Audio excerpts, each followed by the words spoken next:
ассалому алайкум дӯстон, хуш омадед ба шабакаи мо. Дар навори имрӯза барои шумо тозатарин ва муҳимтарин хабарҳоро аз ҷаҳони ММА омода кардем ва боварӣ дорем ки навор ба шумо писанд меояд. Барои ҳамин наворро то охир тамошо кунед. Мо бошад оғоз мекунем. шахсоне ки аз Москва ва Московский област хоҳиши гузаштани граница дошта бошед, пас мо ба шумо одамони бабоварӣ, акай ғулом ва акай умедро тавсия медиҳем ки тӯли чанд сол мешавад ки онҳо дар ин соҳа кору фаъолият мекунанд. ин бародару шуморо аз Москва ва Московский област гирифта ба мошинҳои худ ба границаи Қазоқистон бурда меоранд. мошинҳои ин бародару мошинҳои замонавӣ буда ҳамаи шароитҳоро доранд, то ин ки шуморо ба роҳат бурда биёранд. барои ҳамин худи ҳозир ба номерҳои дар рӯи экран буда ё ин ки ба WhatsApp ин рақамҳо занг занен ва граница гузашта ҳуҷҷатҳои худро хуб кунен ва агар ки скидка гирифтан хоҳед, пас ҳатман аз номи канали мо Паҳлавон теҷа гап занен.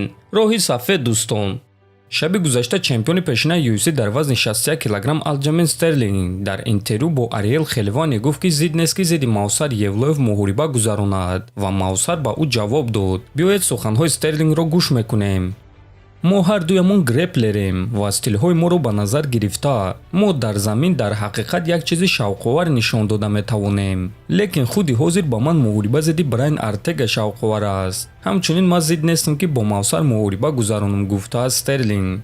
ва Мавсар Евлоев дар Твиттер ба ӯ ҷавоб дода чунин суханҳо навишт: аз ҷониби ту оиди ман гап задан далерона буд. ба ман ин чиз писанд аст. ба UFC занг зан ва бо ман муҳориба гузарон. ман тайёрам, навиштааст Евлоев. хотиррасон мекунем ки Алҷамин Стерлинг аз вазни 61 кг ба вазни 66 кг баромад ва дар турнири UFC 300 Келвин Кеттерро шикаст дода дар рейтинги вазни 66 кг ҷои 8-умро ишғол кард. ана Мавсар бошад дар рейтинги вазни 66 кг дар ҷои 5-ум қарор дорад. а оиди Брайан Артега бошад, пас ӯ зидди чемпион Илия Топурия ҷангидан мехоҳад. имрӯз ман бо менеҷери худ суҳбат кардам ва аз ӯ пурсидам ки оиди муҳорибаи навбатии ман ягон хабар ҳаст, чунки ман аллакай тамринҳои ҷиддиро оғоз кардам. дар охирон муҳорибаи худ ман ягон осеби ҷиддӣ нагирифтам.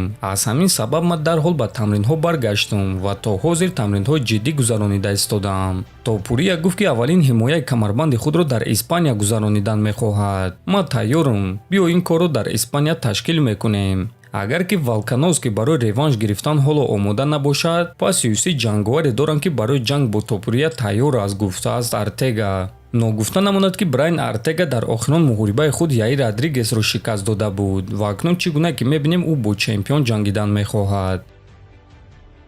дӯстон, чанд соат пеш рақиби навбатии Лоиқ Раҷабов дар ташкилоти UFC маълум шуд. акнун расман варзигари тоҷик Лоиқ Раҷабов бо рекорди 18.5 зидди варзигари амрикоӣ Трей Огден бо рекорди 17.6 рӯзи 20 июн дар турнири UFC Fight Night дар Лас Вегас, Невада. ҳозир бошад дӯстон каме маълумот оиди рақиб. Трей Огден варзигари 34-солаи амрикоӣ бо рекорди 17.6 ғалабаҳо, 11 ғалаба бо тариқи сабмишн ва 6 ғалабаи дигар бо қарори доваро. аз бохтҳо бошад 3 бохт бо тариқи сабмишн ва 3 бохти дигар бо қарори доваро. Огден аз соли 2022 дар UFC баромад мекунад ва ҳамагӣ дар UFC 5 муҳориба гузаронидааст ки 2 ғалаба, 2 бохт ва 1 ничия дорад. охирон муҳорибаи худро Огден рӯзи 23 марти ҳамин сол зидди Курт Холоба гузаронида бо қарори доваро ғалаба ба даст овардааст. ва дӯстон, чӣ гуна ки аз рекорди ӯ фаҳмидед, Трей Огден ягон ғалаба бо тариқи нокаут ё нокаути техникӣ надорад, танҳо бо тариқи сабмишн ва қарори доваро. ва аз ин ҷо гуфта мешавад ки ӯ ҷуҷитсои хуб дорад ва дар замин хатарнок аст. аммо боварӣ дорем ки Лоиқ Раҷабов аз ҷуҷитсои ӯ худро ҳимоя карда метавонад.